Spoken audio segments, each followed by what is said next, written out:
5টা সমস্যাগুলি তারা বলেছে। একটা ওনাদের সমস্যাটা হচ্ছে চিটাগং পোর্ট রিলেটেড যারা আছে, ফরওয়ার্ডিং এজেন্ট, শিপিং এজেন্ট, তারপর আপনার আরও যারা পোর্টের সাথে সম্পৃক্ত যারা আছেন তাদেরকে নিয়ে শিপিং মিনিস্ট্রিতে শিপিং মিনিস্টারকে নিয়ে এবং সচিবকে নিয়ে এনবিআরকে নিয়ে আমরা একটা মিটিং করব। সেই মিটিংটা আমরা শিপিং মন্ত্রণালয়েও করতে পারি অথবা প্রধানমন্ত্রী দফতরেও করতে পারি, সেটা একটা মিটিং হবে। এটা হলো এক। দ্বিতীয়টা হলো ওনাদের সমস্যাটা আছে আপনার এনবিআরের সাথে তাদের অনেকগুলি প্রবলেম আছে যেটা তারা আমাদেরকে জানিয়েছে। তো আমরা এনবিআরকে নিয়েও আমরা কিন্তু একটা মিটিং করব। এটাও আপনারা জানেন মাননীয় প্রধানমন্ত্রী নিজেই বলেছিলেন বাজেটের পরে, যখন অনেক সময় বাজেটে অনেক কিছু এসছে যেটা ব্যবসায়ীরা রেজ করেছিলেন, মাননীয় প্রধানমন্ত্রী বলেছেন বাজেটের পরেও এটা এসআরও দিয়ে এটা সমস্যাগুলি সমাধান করা যায়। আমরা পরীক্ষা নিরীক্ষা করে যদি দেখি যে হ্যাঁ এই সমস্যাটা সমাধান করা প্রয়োজন, তাহলে তো সেটাও একটা সেকেন্ড একটা মিটিং আমরা করতে চাই। তৃতীয়, আমরা একটা মিটিং করতে চাই বাংলাদেশ ব্যাংকের সাথে। ওনাদের ব্যাংকের আর অর্থ মন্ত্রণালয় ব্যাংকিংয়ের অনেক সমস্যা সম্বন্ধে তারা আমাদেরকে বলেছেন। তো সেটাও আমরা একটা সেপারেট একটা মিটিং বাংলাদেশ ব্যাংক অর্থ মন্ত্রণালয়ের সাথে আমরা করব। তারপর তারা বলেছে আইসিটি ব্রডব্যান্ড, আপনারা জানেন ইন্টারনেটের সম্বন্ধে তারা কথাটা বলেছেন। তো সেখানে আমাদের আইসিটি প্রতিমন্ত্রী ছিলেন, উনি একটু আগে আমরা অ্যানাউন্স করেছি যে এখন 3টা থেকে আমাদের 4G ব্রডব্যান্ডটা চালু হয়ে যাচ্ছে। এটা আবার মানে আমরা আপগ্রেড করতে পারবো। তো আইসিটি নিয়েও আমাদের কিন্তু বসতে হবে সবার সাথে যারা, এবং আইসিটিতে দুটো জিনিস আছে। আইসিটি একটা আছে যে আপনার জেনারেলি সব ব্যবসাতে কিন্তু এখন ইন্টারনেটের মাধ্যমে, ইন্টারনেট ছাড়া কিন্তু ব্যবসা সম্ভব না এখন। এটা হলো এক। আর এছাড়া হলো আইসিটি ব্যবসায়ী যারা আছে, যারা ধরেন আপনার অনেক নারী উদ্যোক্তারা আছে, ছোট ছোট নারী উদ্যোক্তারা, তারা কিন্তু আপনার ইন্টারনেটের উপরে ডিপেন্ডেন্ট আছে। ই কমার্সের অনেক আছে, যারা ই কমার্সের ব্যবসায়ীরা আছে যারা ইন্টারনেটের উপরে, তো ওদের সাথেও একটা আলাদা একটা আমরা মিটিং করে ওনাদের সমস্যাগুলি একটু আরও ডিটেলে বুঝে কিভাবে সমাধান করা যায়।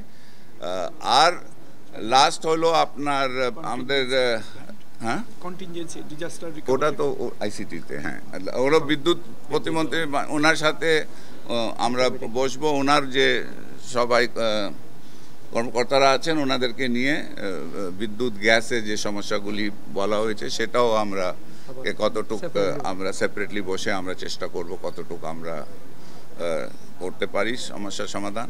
আজকে দিনের শেষের মধ্যে প্রত্যেকটা বিভিন্ন খাতের তারা আমাদেরকে যেন লিখিতভাবে তারা জানায় যে তাদের কি ক্ষতি হয়েছে, কি কি তাদের কোন সেক্টরে কত ক্ষতি কার কি হয়েছে, ওটা আমাদেরকে জানাইতে আমরা তখন ওটা নিয়ে কথা বলবো। এখানে একটা জিনিস আমি শুধু বলতে চাই যে ক্ষতিটা ম্যাক্সিমাম হয়েছে আপনার যারা ঢাকা আশেপাশে, যারা ঢাকা এবং ঢাকার গ্রেটার ঢাকায় যারা ব্যবসায়ী করেছে, কিন্তু আপনার মোটামুটি ঢাকার বাইরে যে ব্যবসায়ীরা ছিল অন্যান্য জেলায়, ওখানে কিন্তু হয়েছে সমস্যাটা হয়েছে, কিন্তু কম হয়েছে ঢাকার তুলনায়।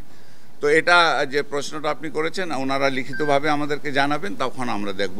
পোর্টে তাদের যেটা মেন সমস্যাটা হচ্ছে যে তাদের কনজেশনের একটা কথা বলেছেন, কন্টেনার জোটের কথা বলেছেন, তারপর আপনার ড্যামেরেজের কথা বলেছেন, যে কস্টগুলি তাদের যে 4-5-6 দিন তারা কন্টেনার ক্লিয়ার করতে পারেন নাই, ওটার জন্য ওদেরকে পোর্ট ড্যামেরেজ দিতে হচ্ছে।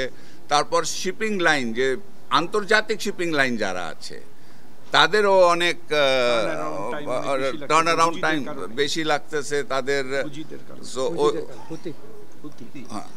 ওইগুলির জন্য ওই ধরনের পোর্টের সমস্যাগুলি ওনারা বলেছেন।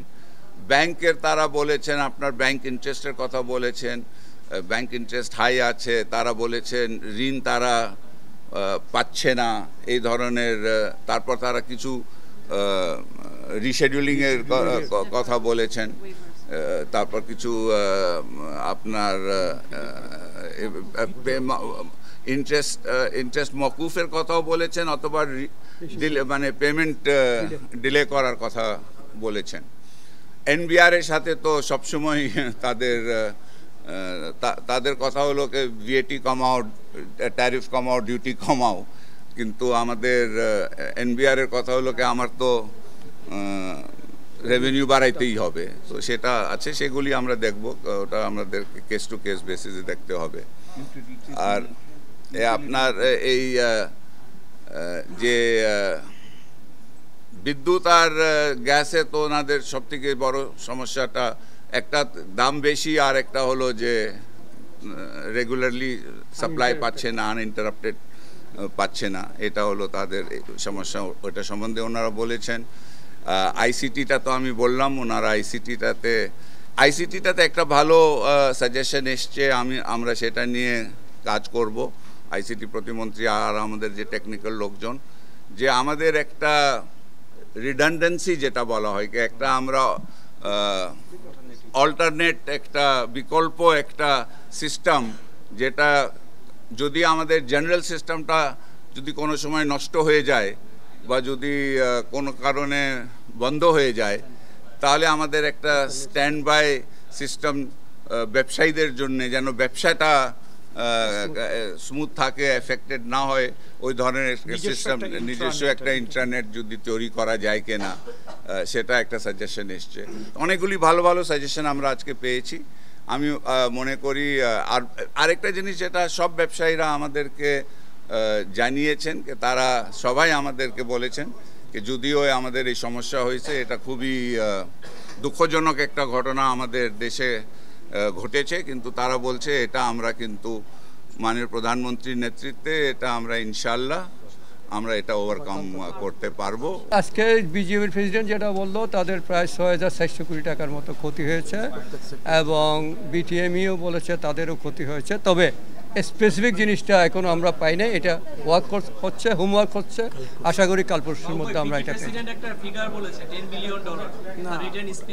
না না না না আমাদের না ফিকি প্রেসিডেন্ট যেটা বলছে সেটা ওনার তথ্য, ওই তথ্যটা কতটুকু সঠিক সেটা আমরা যাচাই বাছাই করে আমরা আপনাদেরকে জানাবো। গত কিছুদিন থেকে আমরা যেটা অবজার্ভ করতেছি, আসলে যেভাবে বলা হচ্ছে বিদেশি বায়ার এইভাবে হচ্ছে, ক্যান্সেল করতেছে, অর্ডার ক্যান্সেল করে, এরকম কোনো রকমের তথ্য কিন্তু বিকেএমই আমাদেরকে এখন আজকে দেয় নাই, আজকে মিটিংয়ে দেয় নাই। এটা আমার মনে হয় যে একটা রিমো।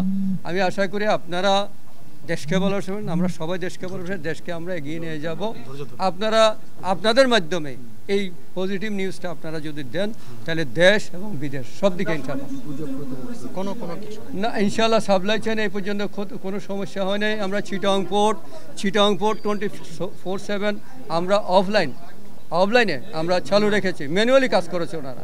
এবং শুধু চিটাং পোর্ট না, বাংলাদেশের বিভিন্ন জায়গায় বিভিন্ন পোর্ট যে সমস্ত আমাদের বর্ডার আছে, বর্ডার পোর্টগুলোতে যাতে সচল থাকে। যেদিন থেকে সমস্যা হচ্ছে সেদিন থেকে আমি টেলিফোন করে সব জায়গায় কিন্তু তার সাথে কথা বলেছি, ম্যানুয়ালি কিন্তু তারা কাজ করেছে। সাপোর্টটা আমরা যেহেতু বিভিন্ন সেক্টর নিয়ে আমরা বসবো, এই যে এই সপ্তাহের মধ্যে আমরা বসবো, তাহলে আরও আমরা চাইবো যে তাদের আসলে সমস্যাটা কোথায়, এবং আমরা অবশ্যই সরকারের সাথে একটা পজিটিভ একটা সাপোর্ট চাইবো। সেটা ব্যাংক চ্যানেলে হইতে পারে, সেটা ইনসেন্টিভ হইতে পারে, সেটা করোনার সময় যেভাবে প্রণোদন দিয়েছে সেটা হইতে পারে, যেভাবে হইতে পারে।